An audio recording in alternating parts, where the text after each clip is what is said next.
week. We're going back to the beginning, Janine. No, we're not.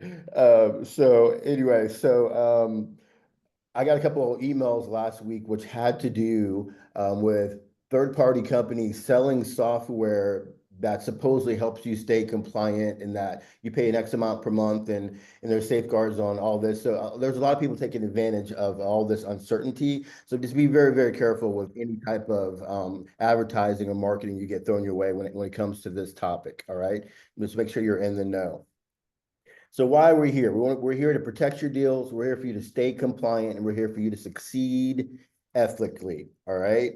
So here is a true or false. I want you to do me a favor. If you can jump into the chat really quickly and give me a 1 for true and a 2 for false. Number one, give me a 1 for true and 2 for false. Number one, cold calling is illegal under the TCPA guidelines. I'm gonna jump here and see if anyone is jumping in. We got some 2s, we got some 1s. 2 is the correct answer. Cold calling is still legal under the TCPA guidelines, but making sure that there are certain limitations that you have with cold calling. Okay. Number 2, stop contacting leads if they opt out. True or false? You should stop contacting leads if they opt out. Number 1 is a true, and number 2 is false. Give me a true or false in the chat, or type the word true or false. All right, all right, all right. Everyone is right on pace with that. You must stop communicating with leads if they opt out. All right, so that is a true statement. And the last one, fines up to $1,500 per violation. Is that a true or false statement? 1 for true, 2 for false, or type the word true or false.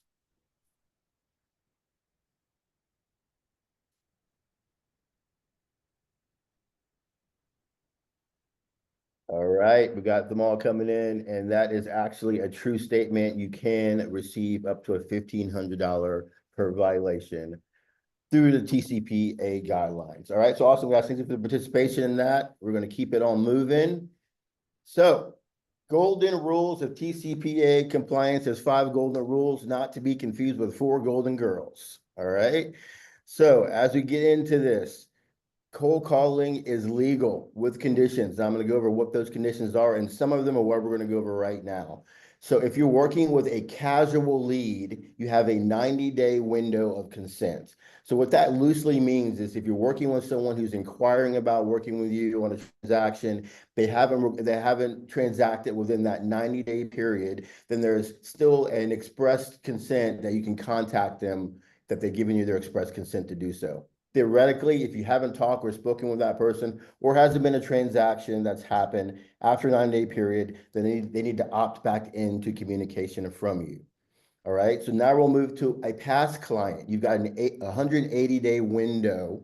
If you haven't, and shame on you if you haven't, this is another big thing we need to talk about. If you haven't been in contact or had any additional consent from your client in 180 days, or 6 months total, then they need to give you express consent in order for you to contact them again. And there are multiple ways to do this, guys. So the moral to this story is you've already been compliant and you've already been doing things that are compliant. We're going to continue to do those things, but just giving you a reminder of what the importance of these things are is what we're doing this for. So it's really not going to really change what you're doing in a really large fashion at all. I can promise you that. Okay. Number 4, do not call means hard stop. So if someone is on the do not call list, and I've prepared a document that I'm going to drop in the chat that gives you directions and instructions of how to work the do not call list. You don't have to go look that up. I've already done that research for you. So I'll drop that link into the chat. It's a Google Doc. You can go and it's just pretty easy to follow the steps. Someone's on the do not call list, it's a hard stop. Do not contact them any longer. And the last complicit rule that you need to follow is calls are only between 8 a.m. and 9 p.m. local time. no other reason for you to be calling you on at 6 a.m. or 10 o'clock at night, especially not 10 o'clock at night, because there's no telling what's going on at that time. And you don't want to be on a call with your client at 10 o'clock anyway. So the window of time is between 8 a.m. and 9 p.m. Okay. And we're almost done here. So Hey, here's hold on, some, Marcus. I do have a question about that go last. ahead, go ahead. Yep, The because number two is, I mean, frankly, that's our database. yep, It's somebody we met at an open house, and it might have been a yep, year ago. Are yep. we able to still communicate via email, or is that also part of the TCPA? I'm gonna hit on that a little bit. Okay. Captain Bruce. It's such a gray area in some ways, and a lot of the protocols that are already in place, especially if you're using some of the platforms that we're providing you, and most platforms that are out there, there's already consent that happens when people opt into the platforms to begin with. The question that was on the table was, does there have to be a re-engagement of consent at some point? That's still a little bit of a question, but I've got a slide in a minute that kind of review that, kind of goes over that a little bit. So we'll hit that in a second. If you have questions, let me know. Are there any other questions as we're moving on here at all?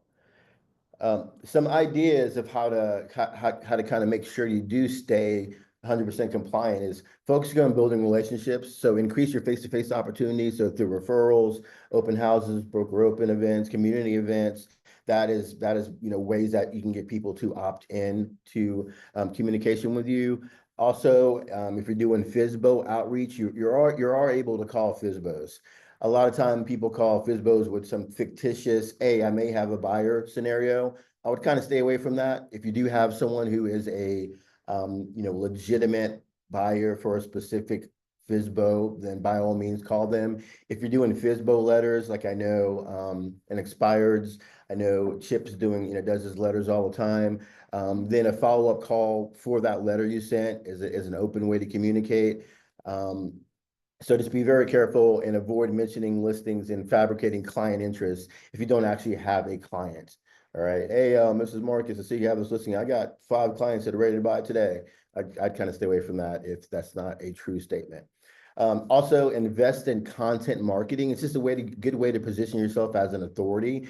So doing like market updates, doing newsletters, doing things that people do opt in to have communication from you helps to have that express consent, and it also opens communication and touch points to avoid that 90 and 100-day windows because you are constantly communicating with those individuals. Okay, so consistency is the key, and schedule your content monthly to stay top of mind. I've got a pop-up coming up in a couple of weeks that has to do with content creation, blogging, neighborhood updates, and things like that we can kind of put on like an autopilot type situation. So look for that in the future to help you with some content creation. All right, so your TCPA toolkit, and then I think this is the last slide before we move forward. So your CRM is a tracking consent for you. So if you're using Bull Trail, which is formerly KV Core, which is confusing, I know for a lot of people, but Bull Trail is not called KV Core is not called Bull Trail. There's already protocols put in place for opting in and for tracking consent, and I'll show you a slide here in a second which will explain that. If you're texting with someone, like I said earlier in the earlier slide, if you're texting from the KV Core or Bull Trail system, there's already an opt-out function in that texting. So it's going to say stop or delete or leave me alone or quit or cancel. No matter what they say, then that is your cue to remove them from communication, and you have 10 days to do that. You are able to, within a 5-minute window, reach back out to them and say, thank you, I'll make sure to take you off my text list. Would you like to receive phone calls instead? Because sometimes people don't consent to a text message, but they want a phone call, or they don't want a phone call, they want text messages. So if you get that opt out within a 5-minute window, you're able to respond back to confirm that they want to be removed from that communication method. Can I still give you phone calls from time to time or email communication? This confirm what method that they want to be opted out of. If you don't clarify that, then that is giving you the indication that they want to be completely moved from communication. That means all methods at that point. So texting, emailing, and phone calls. All right.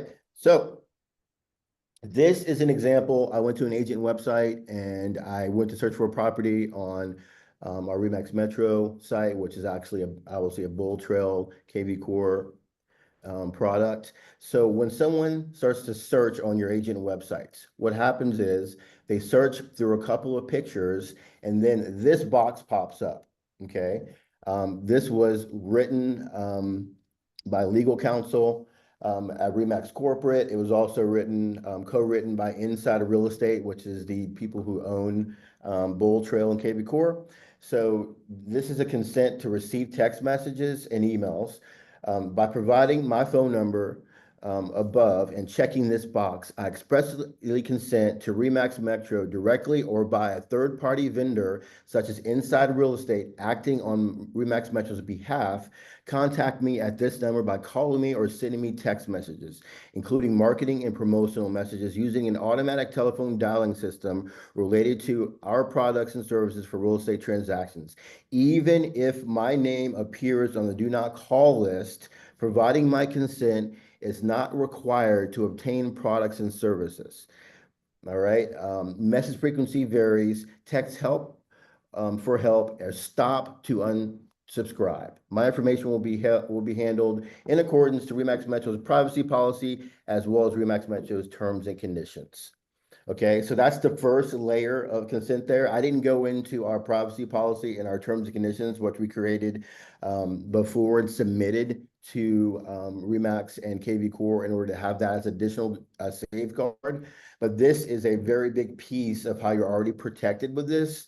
But I just want to keep in mind that this is a good initial safeguard, but if someone does opt out of the situation and it by default takes them out of rotation and it doesn't communicate with them anymore, you just still need to make sure that that person's not in there as a second time with a different phone number, that that you're still following the 90 and 180-day rule if you are in flow with them if they opt out. So there are some safeguards in place from a consent standpoint, but just still be very aware as you're communicating with your clients. Any questions about the consent to receive messages? That happens with emails, and there's also an opt-out already built into anything that comes out of the Bull Trail system. They can automatically opt out to any text message as well. All right, last slide here. So before you let compliance scare tactics stress you out, just make sure you keep honoring the do not call list. Make opt-outs easy, which are already kind of built in with most of the systems that we have in place right now. And if you are using a system that is not one that we're providing, reach out to me, reach out to the rest of the team, and we'll walk through to make sure that things are set up to make sure you are protected with those other third-party platforms you might be using. Always track consent properly, stay informed with real sources, not with sales pitches.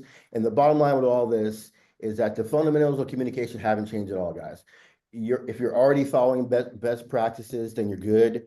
It's just kind of just a reminder to stay ahead of the game.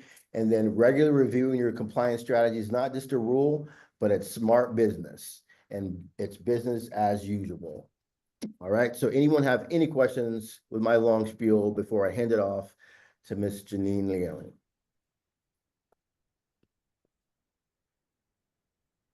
Nope. All right. Marcus, I have one quick question. Yep. If they opt out from the text message, they're still okay on the email will still work? That's what I was saying. So if you're using like an auto drip situation where let's say you're running a campaign in Bull Trail, a lot of times people will opt themselves out of the text messages, but it will remain active with the phone number and the email until they either opt themselves out of the phone or they opt themselves out of the email. Okay. So to answer your question, I'm go sorry. ahead. I was gonna Yeah, say they're independent of each other, and then I guess the second part of that question is, if they opt out of the text message, I don't need to do anything. If I send a text message to 10 people and they happen to be one of them, the system will just automatically not send it to them. It has a keyword filter that has them when they type in stop or delete or whatever, then it automatically puts a block on that method of communication for the text message. So you don't have to do anything. Even though I say that, if I was someone that's doing that and I see those opt-outs, then I'm going in to make sure that either especially if you get that opt out right away, because you have that window of 5 minutes to reach out to say, do you mind if I still reach out to you? And if you're in the flow with someone already, you already know they would rather be communicated via a call than text messages. Some people just get I get so many text messages and calls that, sometimes I just want one method of communication. So I just opt out of text messages or opt out of calls. But so people normally communicate with you the way they want to be communicated with. So if you're in the flow with that person, then yeah, you may want to let them know, hey, is it still okay if I reach out to you via phone call? Then it's consented, But sometimes people don't want to be bothered at all. Take me off your list completely. Then you just need to be aware, no emails need to go out, no phone calls, and no text messaging. Unless that person's in your database and reach back out to you, which happens because some of these leads are coming in from sources that the people just aren't ready to communicate with an agent yet, so they don't want to be bothered. But they're still in the database, and the system will let you know if they start searching again, and then they'll opt them back into communication. If that makes any sense. Yep. Yeah, Okay. I just wanted to make sure that the system automatically wouldn't let a text message go out to them again. No, as long as they do the stop, delete, whatever that keyword is, then the system is programmed to stop any communication through that text messaging. All right, I Janine, all floor is I- yours. I have a quick question, Marcus. Yes, ma'am. It's on the opposite end. I get probably 10 to 15 calls and texts. Yeah, me So too. how can I prevent that? Picking up the phone and saying, Yeah, I mean, one thing that I haven't really been doing is being diligent with blocking them. I know that's a pain because they find some other way to sneak in sometimes. they have like So multiple numbers. I yeah, usually just pick up because I am on a do not call list with my cell phone. Yeah. But it's most times when I say that they click and hang up, but I mean, it's really out of control. So I'm hoping this new rule will help that on that end, or no. Well, I think people who practice poor business practices will continue to practice poor business practices, unfortunately. And until there's something that can really be done. I mean, politicians are also on this TCPA regulation, and we know how that went during, the election. Like, I felt like my phone was ringing every 5 minutes and texting every 5 minutes. So anyway, to answer your question, I would just, from a manual standpoint, I would just go in and block them. But to your point, they just switch to another dollar call. But you can, if you want to go and report them, you can report them to do not call registry as well. So you can go into the do not call and report the numbers. And everyone, I'll drop, before I hand it over to Janine, I'll drop the document I created for the do not call directions into the chat for you to have. Great. All right. Thank you, Marcus. Great information. So I just want to take a few minutes to go over paragraph 8 and 10 again in the listing agreement, compensation agreements, and the language to put in the listing agreements if you're going to be representing both buyer and seller. Also, we've got a couple of things to bring up about buyer broker agreements. So just want to talk to you just a few moments about paragraph 8A. If you have the traditional method where the seller pays the listing broker and the listing broker cooperates with the buyer broker in paying the commission, in 8A, the percentage amount should be the total commission being paid to both the listing broker and the selling broker. So an example would be if the listing broker is receiving 3% and the buyer broker is receiving 3%, then in 8A, we would have 6% would go into that area. When the seller is paying the listing broker and the listing broker is sharing the portion of the commission with the buyer broker, then in paragraph 10, we need to choose 10A. And you'll be adding whatever amount that the seller's broker is to be paying the buyer broker, whatever that percentage is. And it is the buyer broker fee only goes in that blank, okay?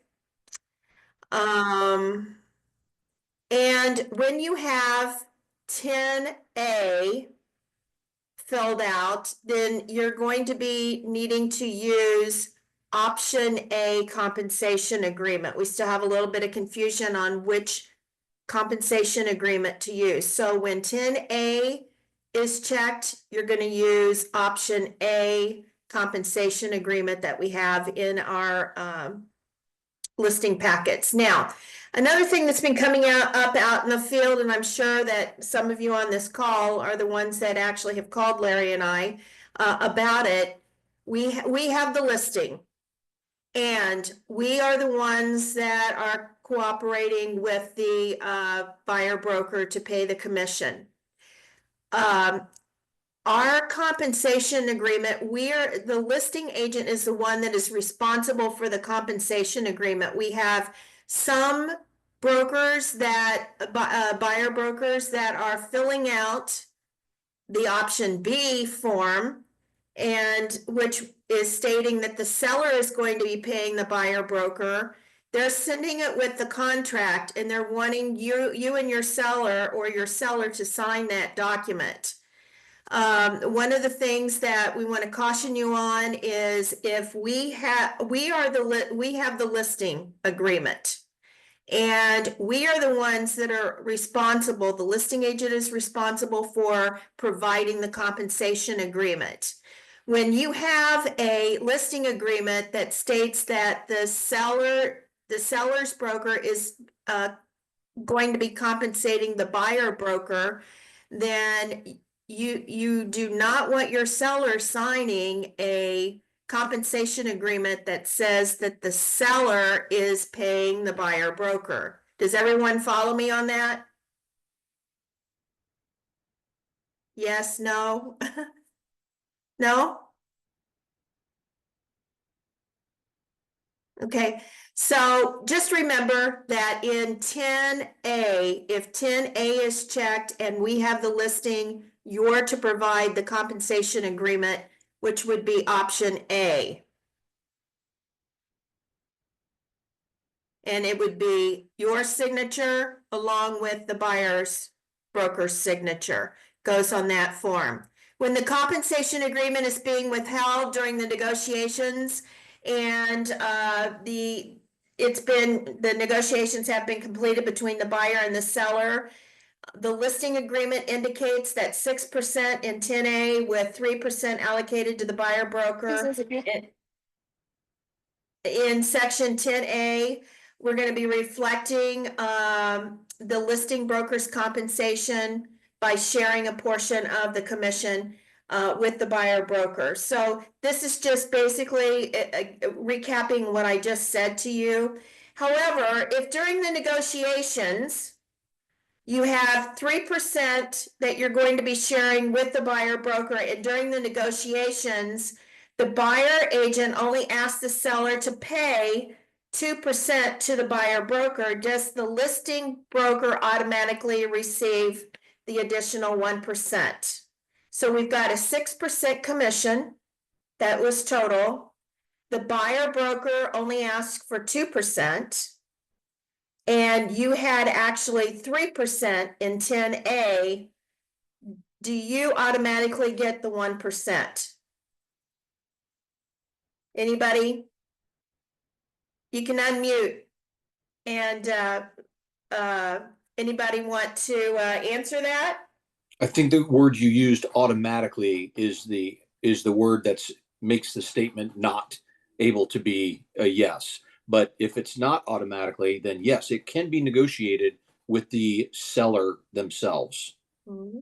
And the answer is possibly, yes, it possibly can go. Right. However, the listing agent must discuss with the seller, according to the NAR settlement agreement, which mandates transparency, that regarding the 1% commission, they need to bring that up to the listing, to the seller, the listing agent does, and to ensure that the funds are properly accounted for. Basically, if the seller agrees to allocate the additional money to the listing broker, then a modification to the listing agreement is required, because we need to specify the change of the commission that's being paid to the buyer broker, because once again, our listing agreement is showing that they are to receive 3% and now they're actually receiving 2%. Okay, So regardless of who's receiving the additional commission, the seller or the listing agent, you know, if it's going back to the seller says, no, I want to go ahead and keep that 1%, then we still have to do a modification to account for those funds. When seller is paying the buyer broker direct, which would be an 8A, then the percentage amount only reflects what the seller is paying the listing broker, not the total commission. So an example would be if the seller is paying the listing broker 3% and is paying the buyer broker direct the amount of 3%, then in 8A, we're only going to put 3%. We would not use the total commission at that point. And then in paragraph 10B, we need to make sure that that's filled out to only reflect the amount that the seller is paying the buyer broker. So in this case, it would be 3%. Also, we don't forget that we can utilize in 10B that the seller also has the opportunity to use up to 3% for the amount of the commission being paid to the buyer broker, which is what we're recommending to give the seller a lot more flexibility in negotiations on what they're paying the buyer broker. So using the up to 3%, if they have a lower offer and they're willing to accept that, they're only willing to pay the buyer broker 2% at that point, they have the ability to negotiate that. Okay. So, in this scenario, you would need to make sure that you're doing a modification to the listing agreement again to add that specific amount to the listing agreement. And once again, it is the responsibility of the listing agent to provide the compensation agreement, not the buyer agent, because the buyer agent is not privy to the terms that are on our listing agreement.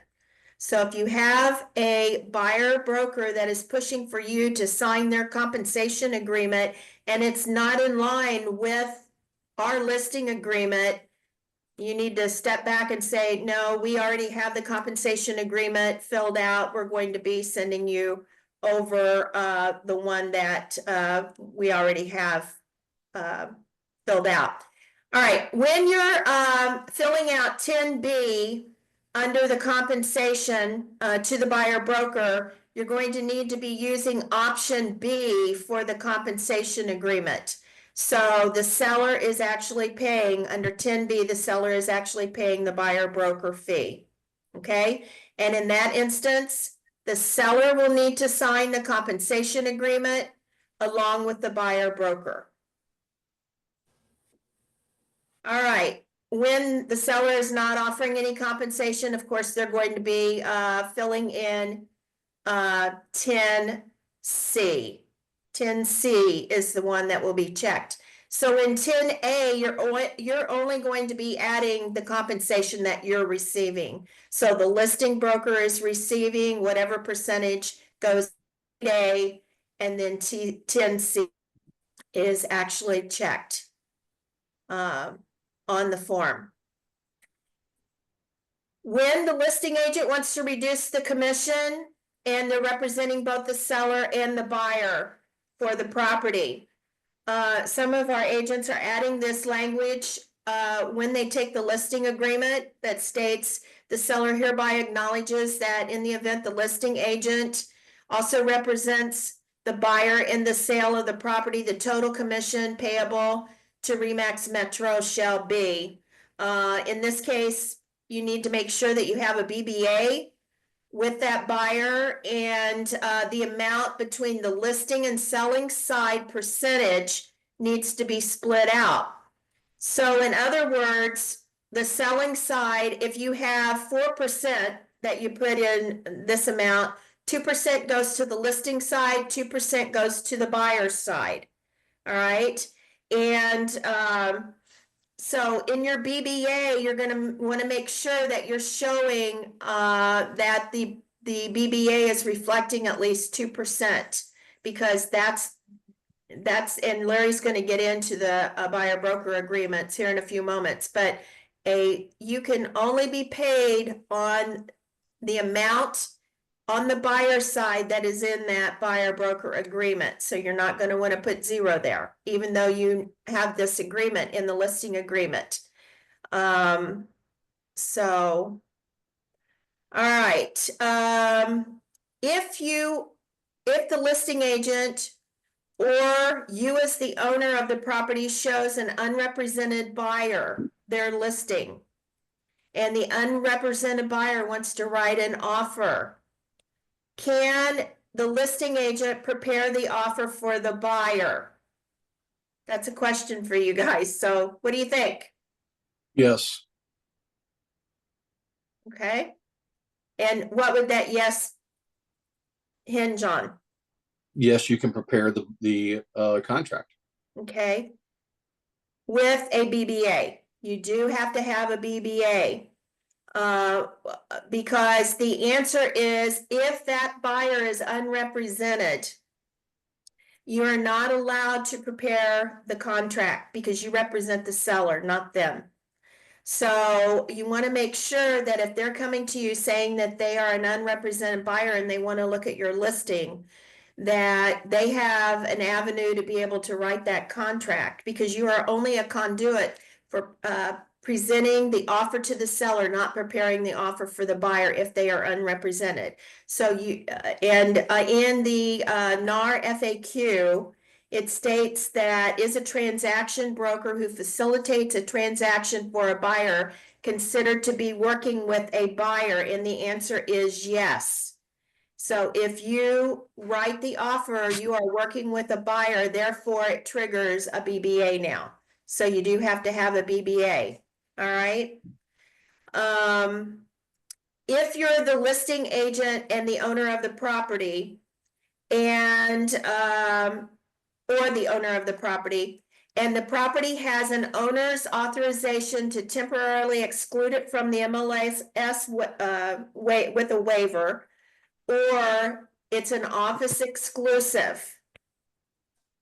For the owner's authorization to temporarily exclude it from the MLS, you are not allowed to show the property. Be sure you remember that. You are not allowed to show it. With an office exclusive, you are allowed to show it, and our agents within RE/MAX Metro are allowed to show it. However, with an office exclusive, another office that has a customer that would like to look at that property and it's not in the MLS yet, you are not allowed to show that property to them due to clear cooperation. And what clear cooperation says is when an agent with another company wants to show your listing, the property must go into the MLS within 1 business days of public marketing.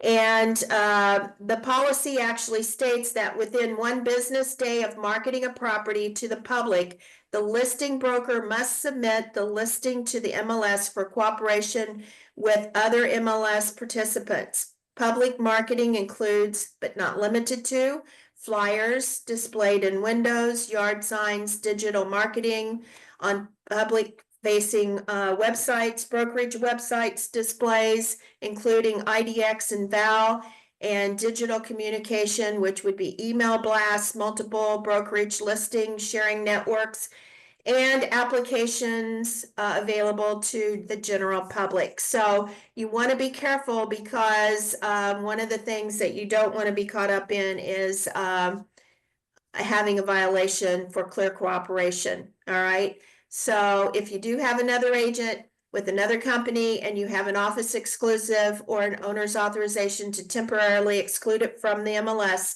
you want to make sure that when you show that property that actually goes into the MLS within 1 business day, okay? As a side note for buyer agents, when you're representing a buyer, we recommend that you request a copy of the compensation agreement before writing the offer. In the event that the listing agent withholds the compensation agreement, you want to be sure and write in in paragraph 20 that seller agrees to pay X amount of percentage of the total sales price to the selling broker at closing, as stated in the terms of the buyer broker agreement under compensation. So now, once there's been the negotiations are completed, then you do need to have the compensation agreement signed and uploaded into app files. Another option that you could do rather than writing this in paragraph 20 is use writer GG, which states that the contract is contingent upon seller's broker and buyer's broker, or sellers to buyer's broker executing a compensation agreement with the terms acceptable to the buyer. So we have that new form that came out a few months ago. You can actually use that as well if you like. But when all else fails, if you're not wanting to use that, be sure that you're putting this in paragraph 20, this information, okay? Is it necessary to write the compensation being paid to the buyer broker if you have a compensation agreement that is fully executed? That's the question, and it is not necessary. However, it doesn't hurt to add the language. So just a few things to remember. Be sure to check the compensation agreement. Option A is executed by all authorized parties if you have 10A checked in your listing agreement, and option B compensation agreement is if you have 10B checked, where it's seller to buyer broker is paying it. All right. Any questions on that so far before I turn it over to Larry?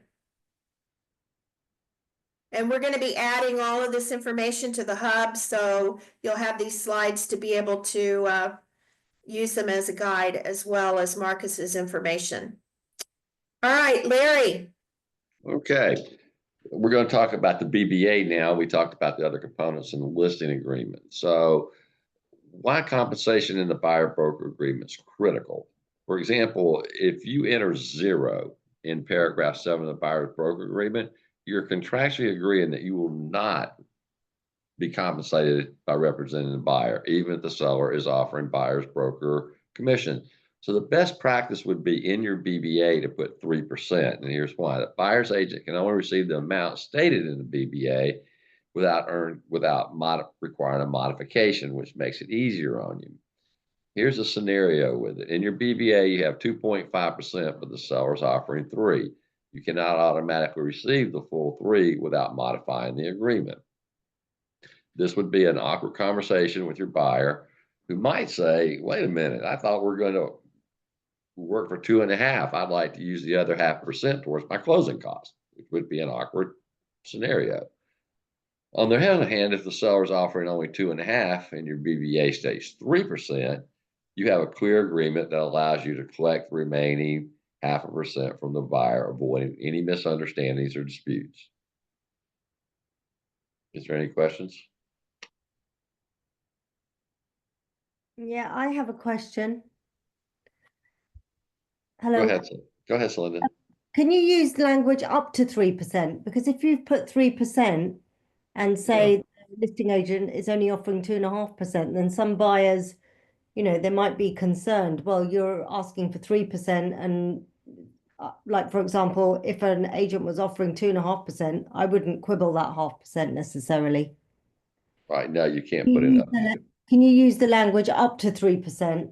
No, You cannot. you cannot.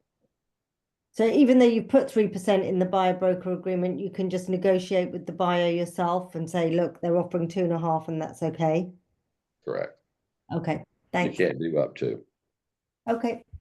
And and that's only applies to the BBA. And you can use it in the listing agreement, but not in the BBA. Right.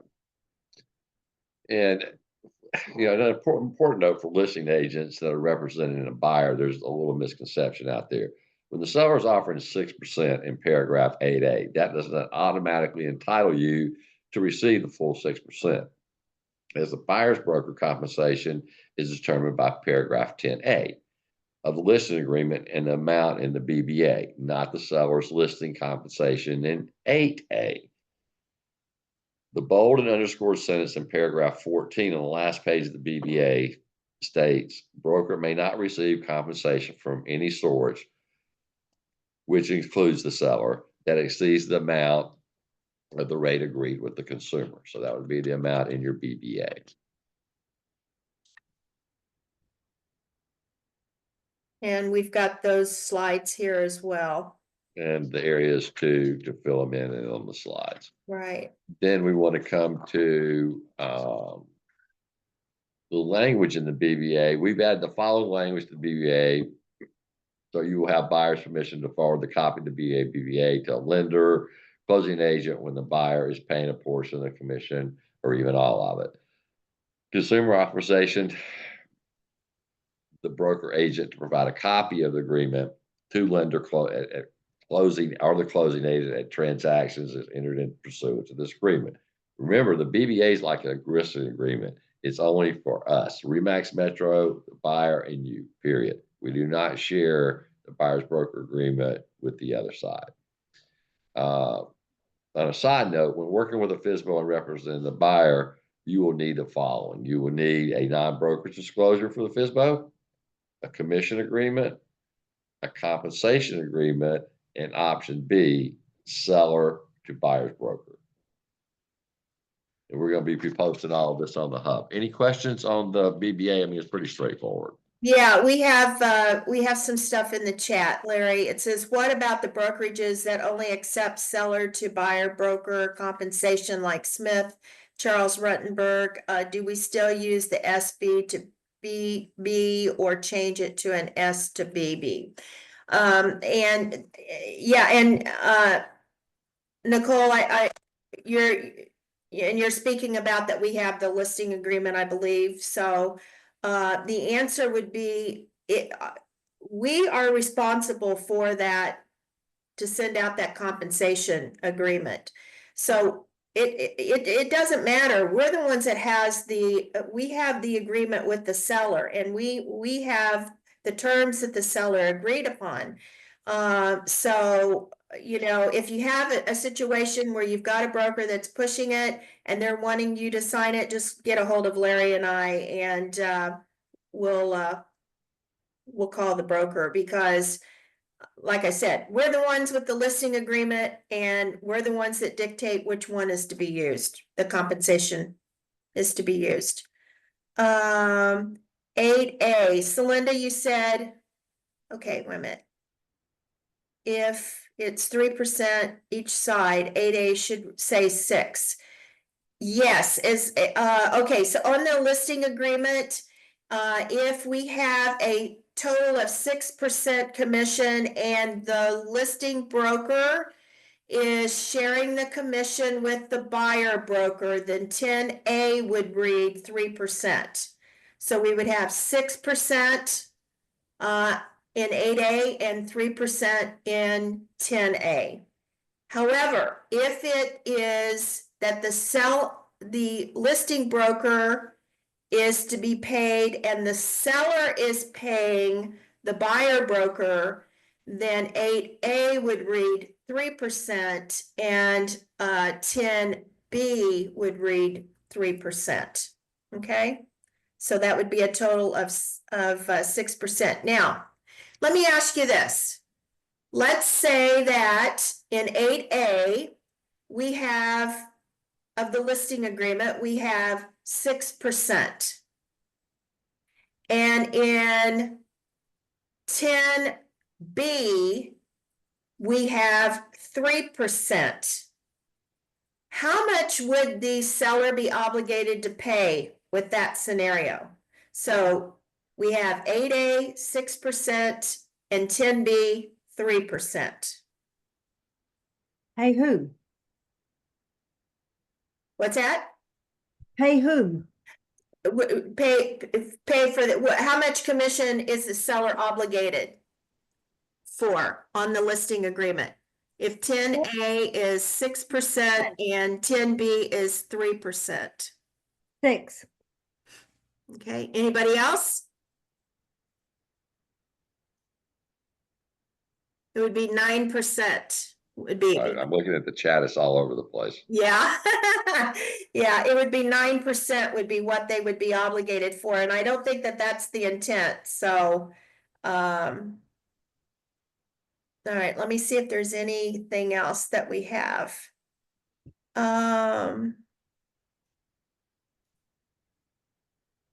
Okay, yeah, we got 9, 9, 9. Hey, we do have quite a few nines in here.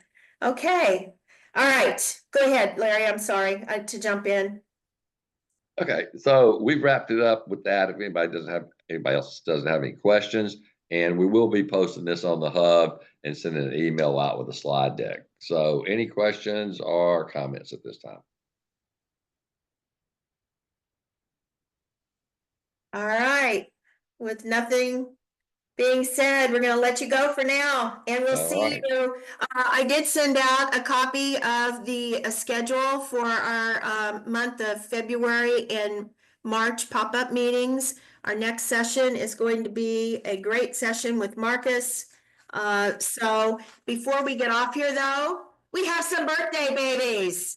All right, it's time to celebrate another group of amazing agents with February birthdays. We've got Jonathan Martino on February 2nd, Alex Malagon on February the 10th, Kelly Hayden on February the 12th, Frank Burris on February the 15th, and Jane Friel on February the 17th, Catherine Zimmering on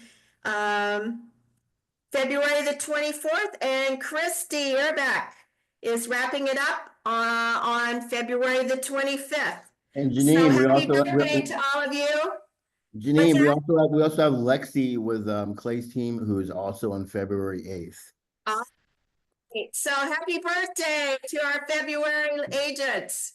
So, all right. So, and Marcus, your session is what day again?